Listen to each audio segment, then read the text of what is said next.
Good morning, Glenwood family, and welcome to our morning assembly.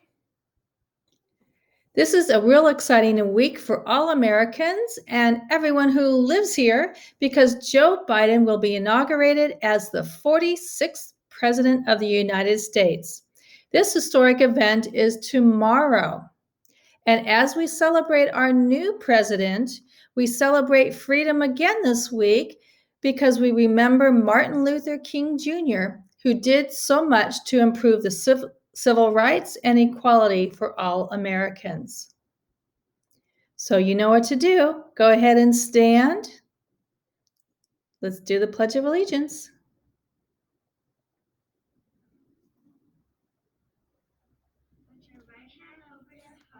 And repeat after me.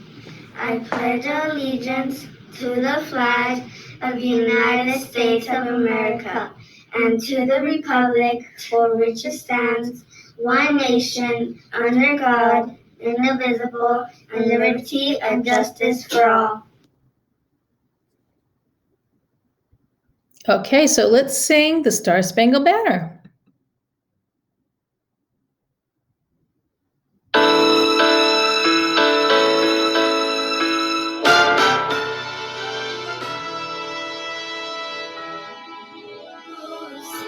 Can you see by the dawn's early light what so proudly we hailed at the twilight's last gleaming, whose bright stripes and bright stars through the perilous fight o'er the ramparts we marched, where so gallantly streaming, and the rocket's red glare, the bombs bursting in air, gave proof through the night that our flag was to Sing just that star-spangled banner yet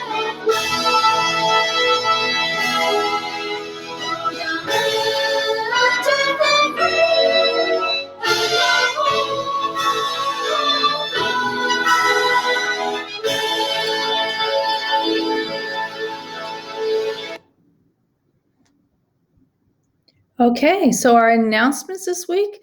Tomorrow, Wednesday, is the presidential inauguration, and it's also College Day. And Friday is Spirit Day. So, what happens during an inauguration? It's a pretty special event. It happens in Washington, D.C. at the Capitol. But let's take a look, and there is our former president, Barack Obama.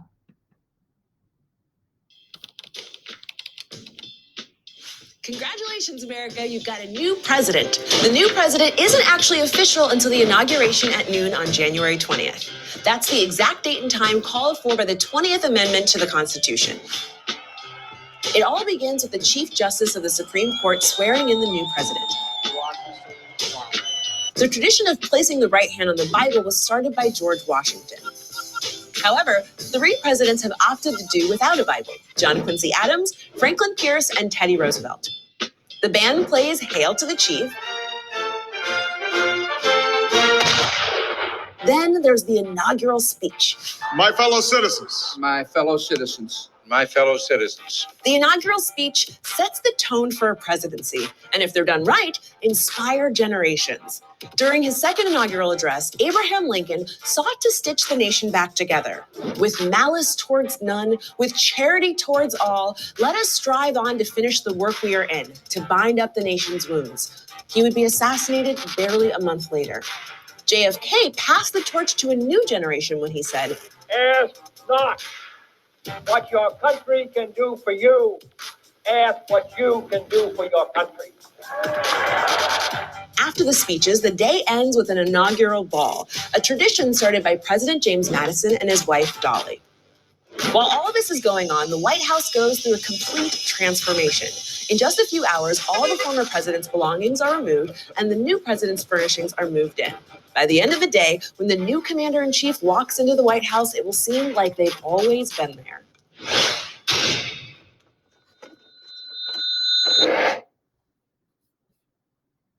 Okay, it's pretty exciting. The only thing is they're not going to have the inaugural balls this year because of COVID, unfortunately.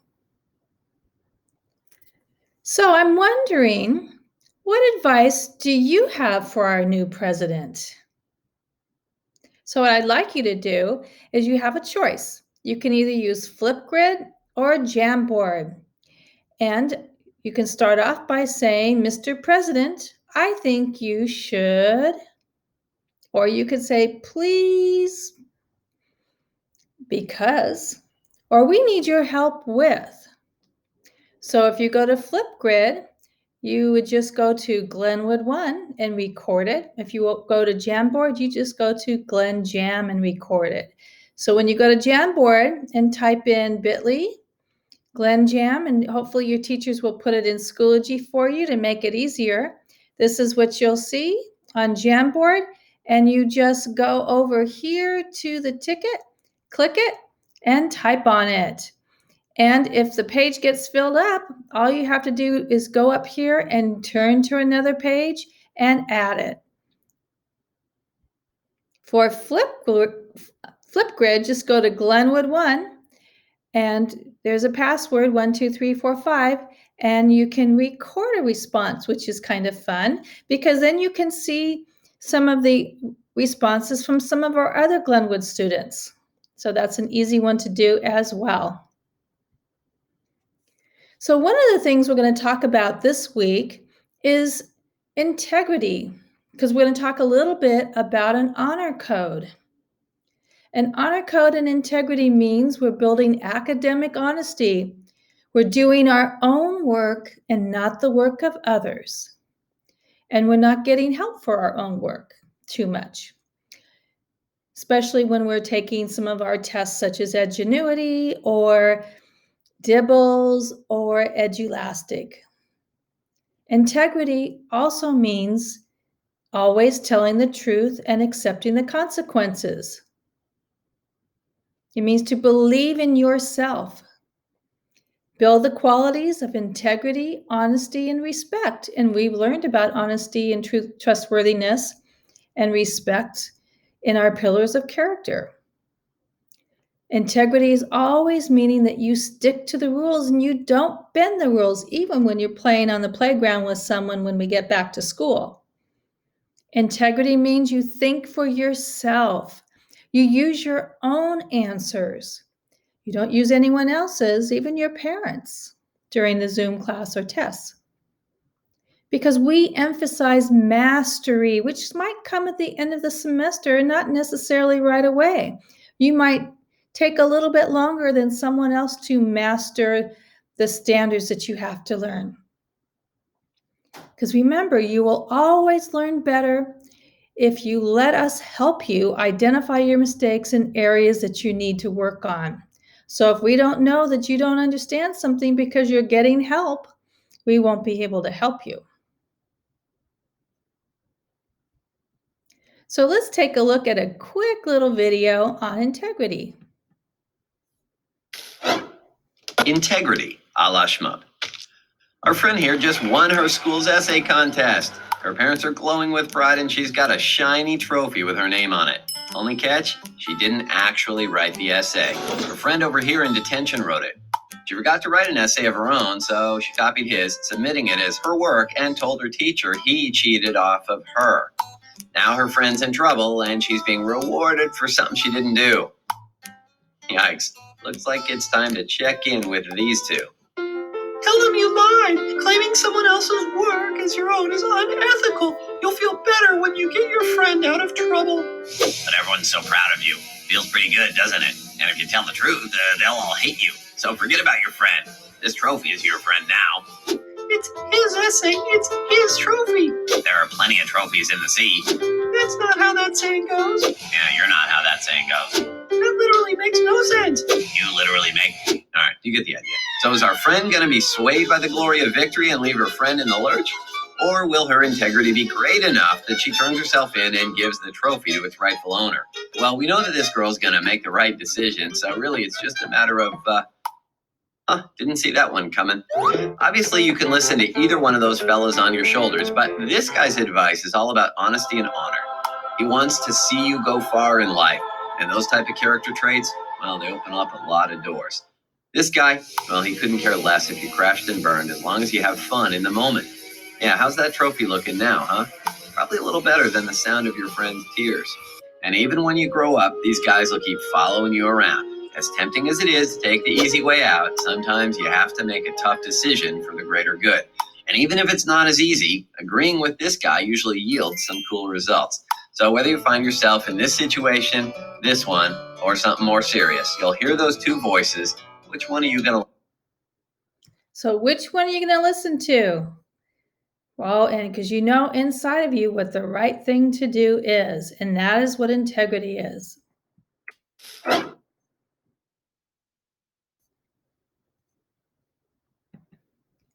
So thinking about that, we have an honor code for Glenwood Elementary because our school strives to follow character traits of integrity, respect, and trust. We want our students to be reminded to work, honor, and strive for these values as their foundation for academic success and personal fulfillment. So your honor code could be, on my honor, I commit to turning in my own work and without receiving any assistance from anyone on this test, quiz, or assignment. That's not so hard to do, is it? So striving for your honor means that especially when we're in distance learning, you need to follow your levels of engagement. You want to stay in the green. You don't want to be someone who is disrupting the class by distracting or interrupting anyone, or avoiding your work, not participating in your synchronous class and discussions, or withdrawing, having your camera off, showing up late, leaving class early. You would rather participate, have your camera on, even if you're not necessarily looking at your face. Sit up straight, participate in class discussions, and ask questions. You want to be invested in your learning.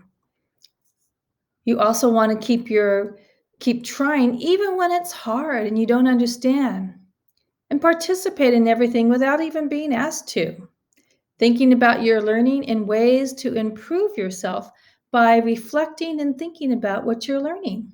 Of course, the highest level of engagement is to be driving it level 6, using a growth mindset and knowing that if you keep trying, that's all that matters because you will get mastery as long as you continue to try and believe in yourself.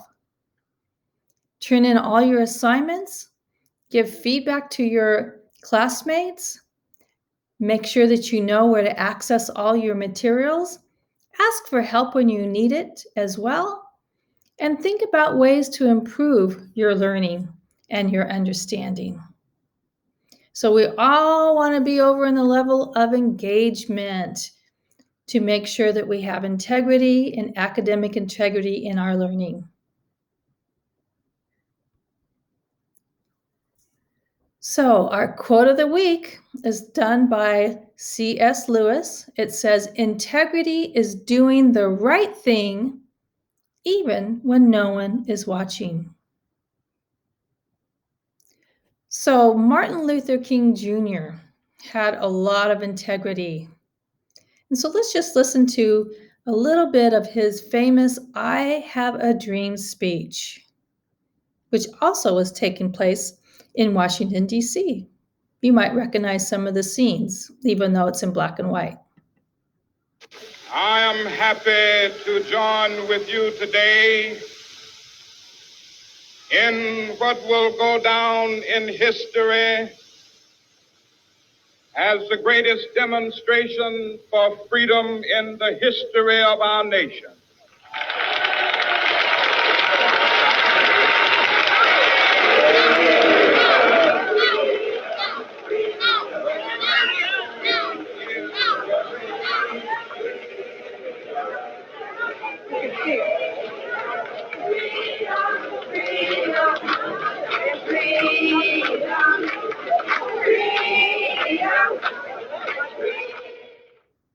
I have a dream. My 4 little children will one day live in a nation where they will not be judged by the color of their skin, but by the content of their character. I have a dream today.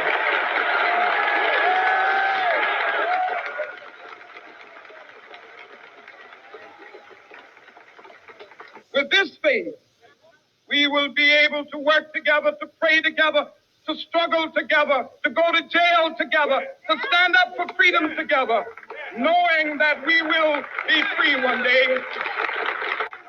Let freedom ring, and when this happens,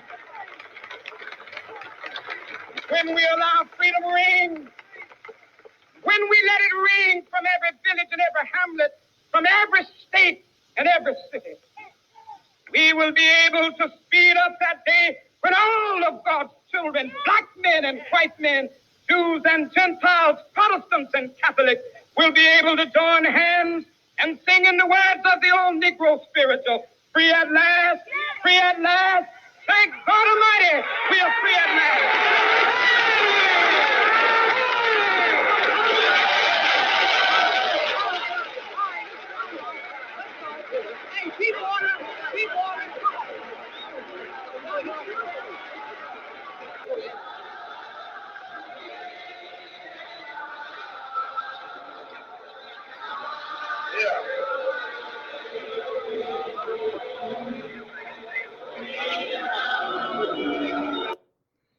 Okay. So let's go to our mindful breathing now. Remember to breathe in when our fish goes up and breathe out when he goes down so we can focus. I hope that everything has inspired you today.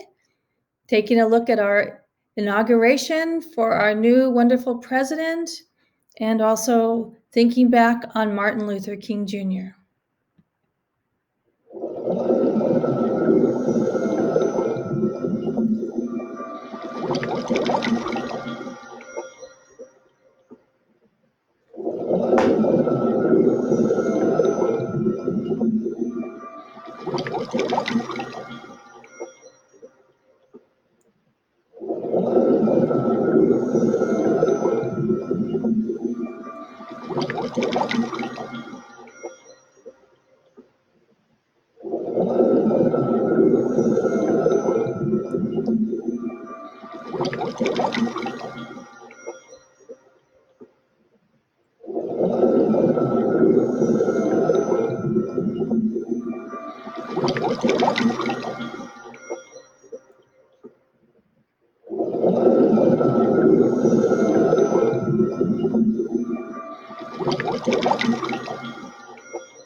Okay, so please continue to stay safe, stay healthy, and have a wonderful, wonderful week. I'll see you in your Zoom classes.